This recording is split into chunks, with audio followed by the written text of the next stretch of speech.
Police department பொறுத்த வரைக்கும் தப்பான பீப்புள் கிட்ட அவங்களுடைய இன்னொரு முகத்தை காமிக்கும் போது தான் போலீஸ் டிபார்ட்மெண்ட்டுடைய எல்லா விதமான பயத்தால் தப்பான பீப்புள் ஒதுங்கி நல்ல பீப்புளுக்கு ஒரு நல்ல வாழ்க்கை கிடைக்கும்.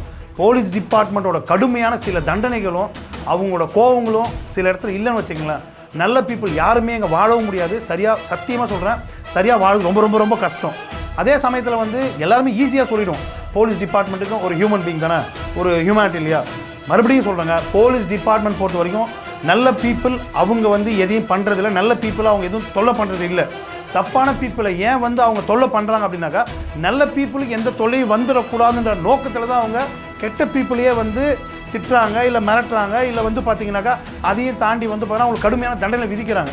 ஸோ இது தவறு அப்படின்னாக்கா அப்புறம் இப்போது போலீஸ் டிபார்ட்மெண்ட் வேறு எதுக்கு அப்புறம் இருக்கணும், யாருக்காக இருக்கிறாங்க, நல்ல மக்களுக்காக இருக்கிறாங்க அப்படின்ற போது, சரியான மக்களுக்காக இருக்கிறான்ற போது தப்பான மக்கள் களை எடுத்து தான் ஆகணும்.